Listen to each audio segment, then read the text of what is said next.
Hello Leo, Sun, Moon, Rising, and Venus signs. Kamusta kayo? Sana po ay nasa mabuti kayong kalagayan. Welcome back po sa Star Tarot. Kung bago kayo rito, welcome din kayo. Thank you sa inyong support. I truly appreciate it. God bless you all. Una mensahe po ninyo, prosperity. Napakaswerte naman ninyo. Focus on the positive and more good will come. Give thanks for blessings and they will multiply. Prosperity begins in the mind. That's very true. If you're going to set your mind, towards prosperity and abundance, yun ang maa-attract ninyo towards you. Kasi let's always remember na kung anong nasa isip natin, diba? At kung anong nararamdaman natin, yan ang energy na ma-attract natin towards us. Kaya if you are thinking prosperous and abundant, and blessed, yun talaga ang dadating sa inyo. So, tulad ngayon, merong prosperity parating. Mararanasan ninyo sa ngayon ang prosperity and abundance. So, good luck. We have flexibility, gently flow through the turbulence. Life has the ability to shape you, bend, don't break. Ayan. So, you are going to be adaptable, sa ngayon, Leo. You're going to be adaptable. Yan ang ipapractice ninyo sa ngayon.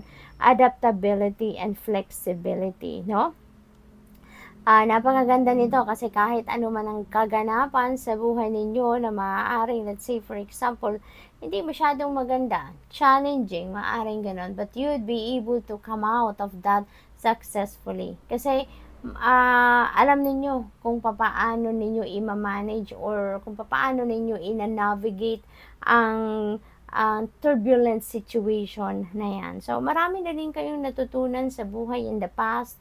You have gone through a lot of challenges and obstacles sa buhay, pero nalagpasan ninyo. That's why you have learned so much na. You have a lot of wisdom na. You have a lot of learnings in life na. Kaya, kayang-kaya nyo na. Mga susunod pang magiging mga problema, if there is any, kayang-kaya nyo nang lusutan yan, we have reconciliation. Meron ditong pagbabate, for some of you, maaaring meron kayong hindi pagkakaintindihan with another person in the past, pero ngayon magkakaayos na kayo. Mas mamamayani sa puso ninyo ang pag-ibig, pagmamahal, kaya that comes with forgiveness and acceptance. Kapag pagmamahal ang pinairal ninyo, magba-branch out yan, may acceptance, may forgiveness, and of course you're going to to expand your heart, at matututo kayo na doon lang kayo sa mabuti, doon lang kayo sa positibong pakiramdam, sa feelings, na doon kayo, or yun ang iyong pipiliin. Sabi dito, remember the source of love. Loving action is all you need to begin the process. Reach out with a simple first step. So, most likely kayo yung mag-i-initiate dito ng reconciliation. Maybe, kayo yung magsisimula or kayo yung mag-i-step up as a bigger person at kayo yung makikipagbate, kayo yung makikipag-usap una, kayo yung mag-i-initiate ng conversation. Creation energy. Ayan. So, meron kayong i-create ngayon sa buhay ninyo. Something beautiful, You're going to start something new. Meron, depende sa inyong sitwasyon. It could be anything. It could be, mag-create kayo ng bagong business venture. Maaaring merong career opportunity, panibagong trabaho, It could be anything na sisimulan ninyo sa ngayon. Sabi dito, remember your thoughts shape your future.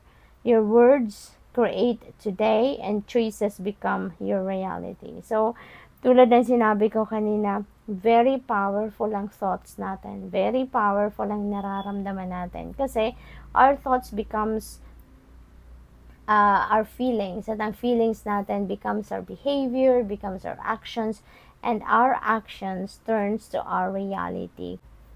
Kaya kung ano talaga yung nagsisimula sa isip natin or whatever it is that we set out to do, yun ang mangyayari. Yun ang mamamanifest, sa ninyo, sa inyong 3D reality. Tingnan natin kung ano pa ang ganap. We have forgiveness. Ayan, na-mention ko kanina ang about forgiveness, no? Sabi dito, I acknowledge that harboring resentment blocks the flow of life. Kaya nga, mas pipiliin ninyo ang pag-ibig, mas pipiliin ninyo ang pagmamahal na yun ang mamayani sa puso ninyo. Kaya nga, magpapatawad na kayo. No? You are going to be willing to forgive, or kayo din, willing din kayo na humingi ng forgiveness from the person or from the people na nakagawa din kayo ng hindi masyadong maganda.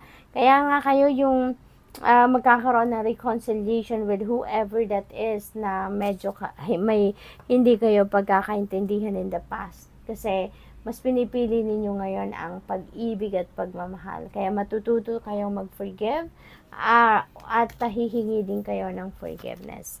We have indecision. Ayan, merong hindi kayo napapagdesisyonan. Merong hindi kayo hindi clear sa isip ninyo kung ano yung kailangan ninyong gawin, no? Sabi dito, I use my intuition in all aspects of life, no? Para makatulong sa inyo din na magdesisyon kayo, no? Kasi minsan magulo sa isip natin, magulo yung laman ng isip natin, lalong-lalo na kung marami tayong iniisip, lalong-lalo na kung marami tayong hawak na impormasyon, detalye, mas lalong nakakapagpalito sa atin, hindi ba? But if you allow your intuition to be your guide, mapapansin ninyo, no, na magiging magaan ang journey ninyo, mas magiging magaan ang pag-iisip ninyo, mas magiging magaan ang pagpoproseso ninyo sa kung ano man ang dapat ninyong pagdesisyonan. So, good luck, Leo. That's all I have for you for today. Thank you for watching. Love and light. Namaste.